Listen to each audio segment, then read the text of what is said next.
First things first, go Team USA tonight. Can't wait to watch this game. But I do want to share some really big news that came down from the league office yesterday involving the 2025 salary cap, which I know it's kind of a myth and it's boring schmoring stuff, but I do think there is some really important information here.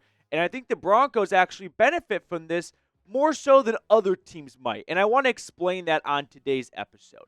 Now, if you don't know what I'm talking about, ESPN's Dan Graziano shared yesterday that the NFL informed teams that the 2025 salary cap is going to be in the range of $277.5 million to $281.5 million.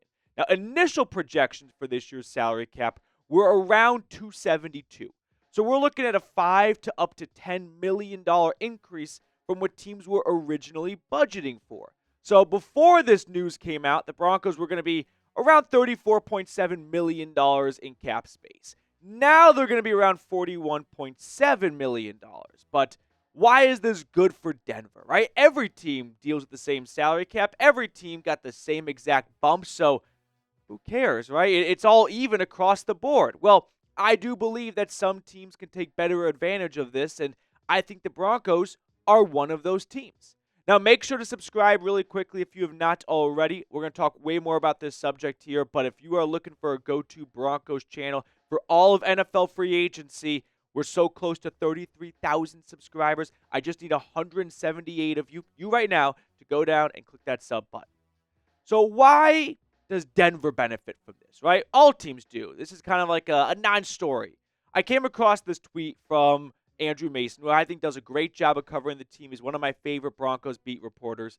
And he tweeted out the notion that the Broncos got some kind of unique free agency boost by the salary cap going up today is nuts. Everyone gets a boost. Everyone gets the cap increase. Let's be reasonable and not be in fan service, excited headlines for SEO purposes mode here. I disagree with Mace here and his overall thinking that it benefits everyone. No, I think a increase in the salary cap benefits more teams, some teams more than others. I think teams with super duper rich owners that don't mind giving out big contracts where they allow the GM to structure them in ways to backload it benefit more from an increased salary cap, right? The Broncos ownership has shown they will not let money ever get in the way of success.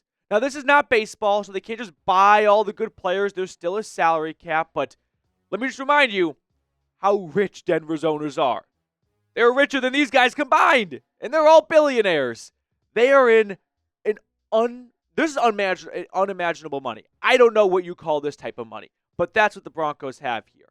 So I think with a bigger salary cap, a team like the Broncos, like the Eagles, who signed all those players, A.J. Brown, Devontae Smith, Jalen Hurts, and then they backloaded the contracts and freed up cap space to spend more money elsewhere, like Saquon Barkley, benefit from a salary cap increase like this. The Browns also backload contracts. Their GM was with Philadelphia before coming to Cleveland.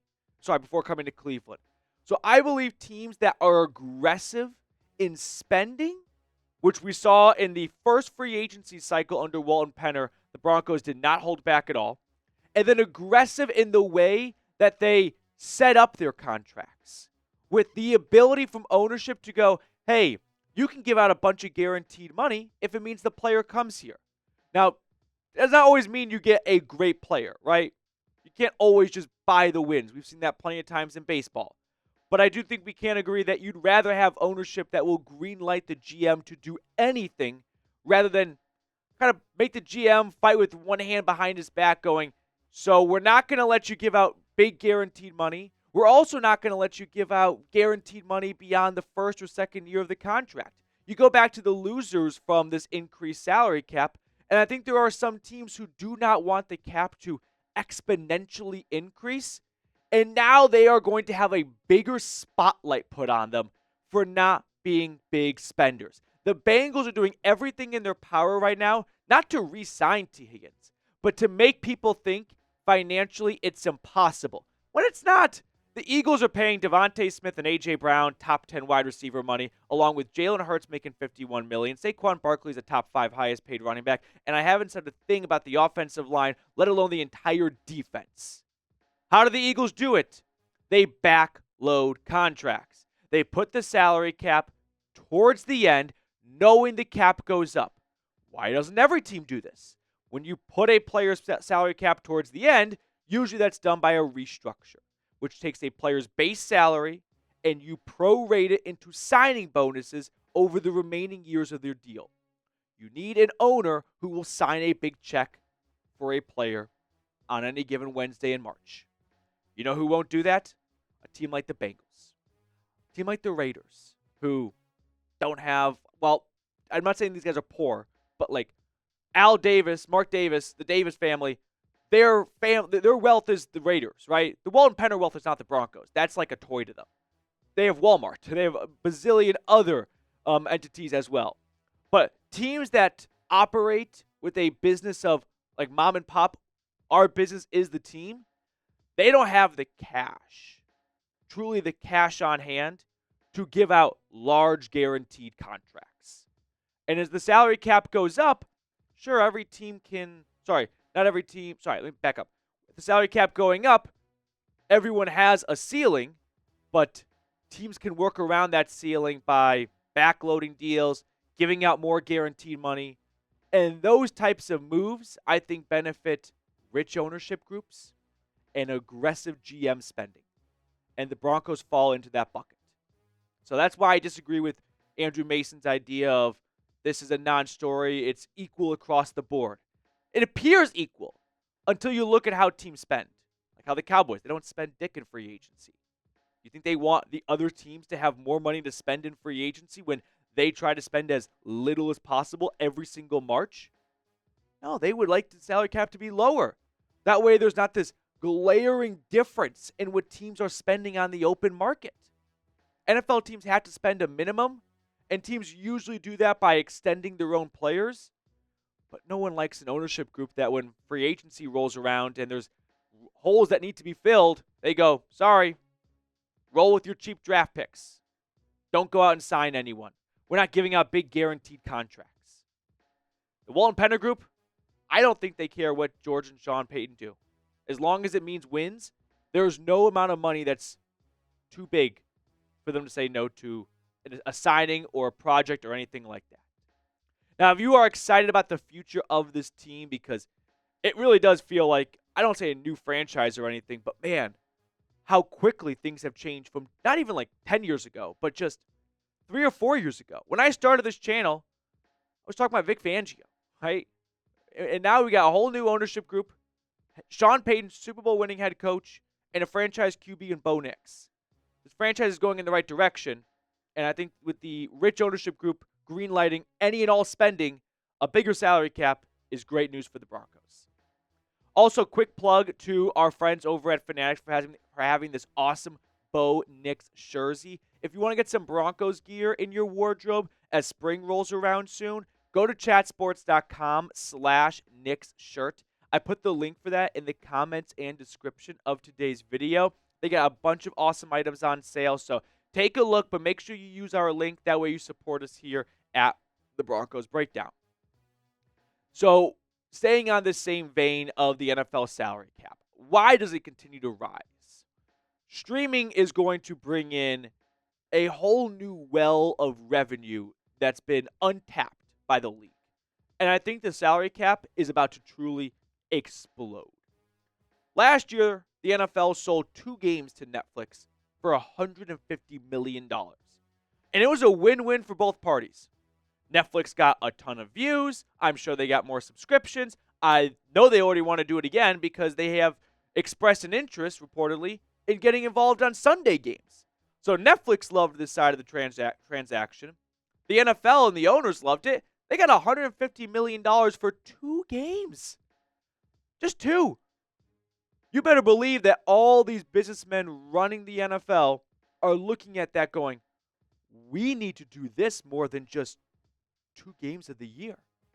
We can do this every single week, which, don't get me wrong, that's going to frustrate you and I as consumers because We got to go from Netflix to Amazon. Won't be long until it's like Hulu, and then there's a game on Peacock and ESPN Plus. It's exhausting. I agree with you. But we can't just stick our head in the sands and go, this is not happening. It's happening. The NFL is going to continue to just keep going back to the well of streaming pays us a lot of money, right? Peacock paid $110 million for one playoff game. And you know what happened 6 months later? They asked the NFL, can we please do this again? But can you make a whole new game for Friday in Brazil, and we'll do that one. That's how popular and successful it was. The international games coming up this slate. Do you guys think these are going to be on CBS or Fox? No. And look how much expansion there is. We went from like having one London game to like, ooh, there's 2 London games now. Now the London game is beyond just a given, but we've got Sao Paulo, Brazil, week 1. The Colts play in Germany. Germany's becoming just a permanent fixture in the international schedule. I didn't even remember the Dolphins are going to Spain. The Steelers are going to Ireland. In 2026, the Rams go to Australia. All of those games are going to be on streaming services. So why am I bringing this all up? Because salary cap is actually not too complex of a system. The more money the NFL makes, well, the more money the owners get. And then the NFLPA and the ownership group meet and go, hey, you guys made this much money last year? Well, we should have the salary cap be this high so you can pay us fairly. And as revenue goes up, the salary cap goes up. The two are parallel.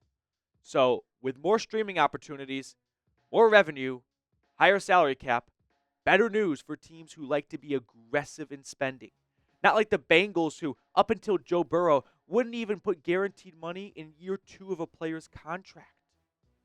I think there are ownership groups who don't like spending going, uh-oh, looks like I'm about to be put on blast for not spending as much as other teams because the salary cap is going up a ton, but our spending habits aren't matching that. I think the spending habits for the Broncos, the Eagles, the Browns, and there's a couple other teams in that bucket are going to match or exceed the rise of the salary cap because their ownership group just doesn't really care about paying player salaries as much as like the Bengals, the Bears, the Raiders, family-run mom and pops organizations. All right, before we sign off here, name a Broncos free agent signing. I did not come prepared for one right now, so I'm trying to think. I know, I usually do. Okay, I got one. All right, here we go. 3, 2, 1. Kyle Fuller. That was supposed to be like a really fun cornerback room. Remember, it was supposed to be Kyle Fuller, Ronald Darby, Pat Surtain, Bryce Callahan, and then Fuller sucked. Darby tore his ACL. Callahan got injured, and PS2 is a future Hall of Famer. So worked out pretty well for one of them at the end. But yeah, I'll go with Kyle Fuller, former Bears cornerback. All right, that will do it for us on today's episode. Go Team USA. I don't think there's any chance better in sports than a good old USA. It just USA. USA. USA. USA. All right, let's beat Canada tonight.